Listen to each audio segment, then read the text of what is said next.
C'est l'histoire d'un homme qui tombe d'un immeuble de 50 étages. Le mec, au fur et à mesure de sa chute, il se répète sans cesse pour se rassurer. Jusqu'ici, tout va bien. Jusqu'ici, tout va bien. Jusqu'ici, tout va bien. Mais l'important, c'est pas la chute. C'est l'atterrissage.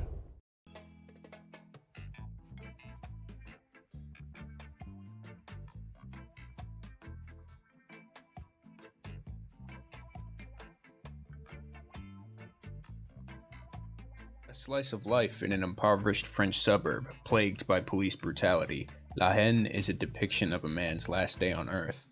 While providing a unique perspective on the impoverished French community as a whole, director Matthew Kassovitz chooses to contextualize this struggle through one group of friends.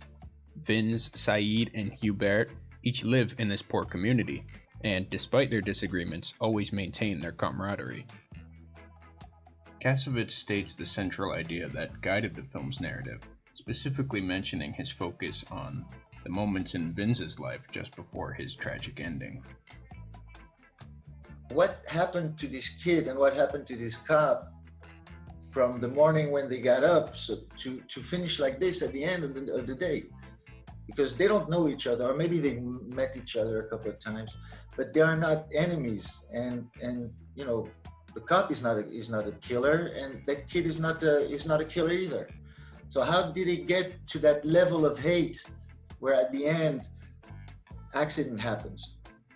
This is the very perspective I wish to take on this film. I will begin by defining Vince's character growth as a three-part progression: his initial fascination with violence, followed by his growing disillusionment with said violence, and his eventual departure from it altogether. C'est à moi que tu parles? C'est à moi que tu parles?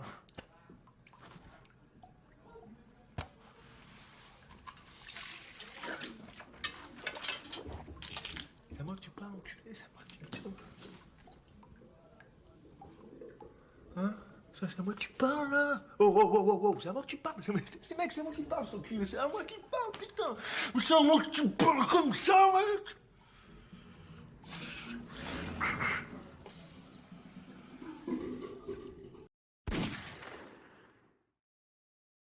When we first meet Vince, we are introduced to his exploration of violence.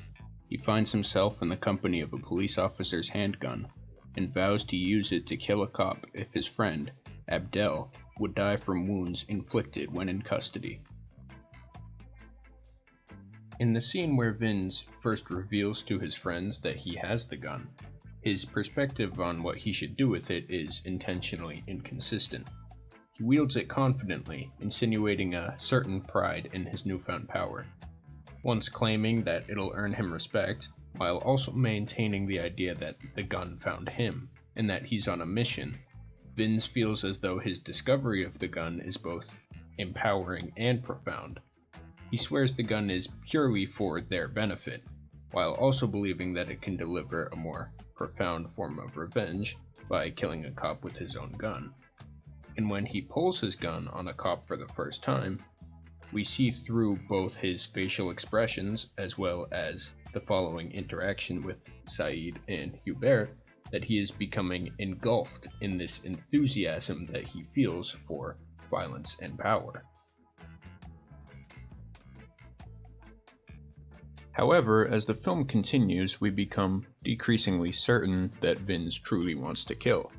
We first see his hesitation and fear towards violence in a later scene, when he meets a man named Asterix.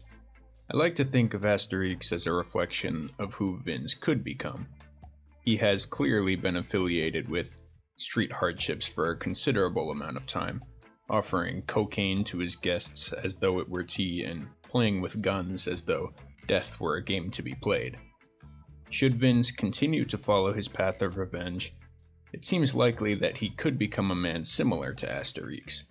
And when Asterix shows just how crazy he can be, playing Russian roulette with Vince's gun, Vince gets a true insight into the man he could become, and begins to show an undeniable hesitation.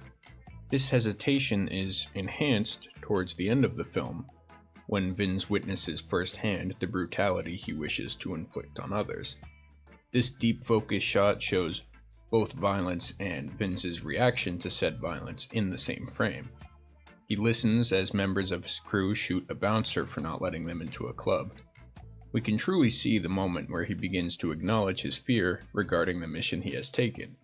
His facial expressions insinuate that he's never seen a shooting like this before, and the fear in his eyes reflects his growing doubt towards completing his path of revenge. Initially, he was confident that he would shoot a cop as symbolic revenge, but clearly begins to doubt this confidence when he witnesses similar brutality. Here, we see the moment when Vince ultimately decides to end his violent path. Even when faced with what Hubert calls a skinhead, a man believed by their group to be better off dead, Vince is unable to take his life. I think this perfectly ties into Kasavitz's earlier message that Vince isn't truly a killer. Though at times he insisted he had it in him to take another man's life, he refuses to do so even when he finally gets the chance. This perfectly caps off his character growth. He goes from a man literally practicing his shooting stance in a mirror, reciting lines from Taxi Driver with a clear fascination with the thought of taking another man's life, to acknowledging that this isn't truly what he wants. The movie could end here, and we'd be left with the story of a man rising above his own violent temptations and surroundings in order to better himself.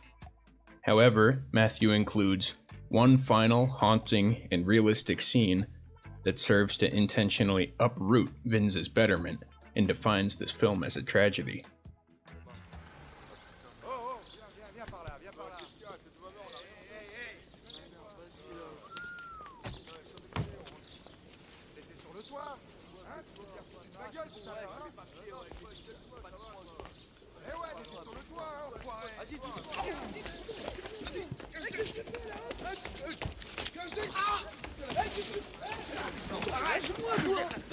Qu'est-ce que t'as foutu?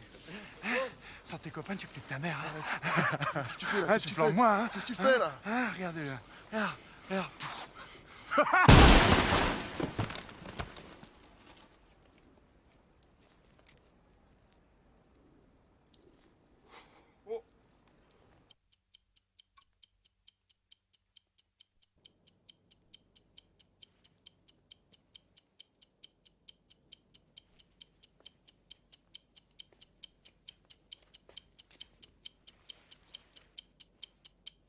C'est l'histoire d'une société qui tombe et qui, au fur et à mesure de sa chute, se répète sans cesse pour se rassurer. Jusqu'ici, tout va bien. Jusqu'ici, tout va bien. Jusqu'ici, tout va bien. L'important, c'est pas la chute. C'est l'atterrissage.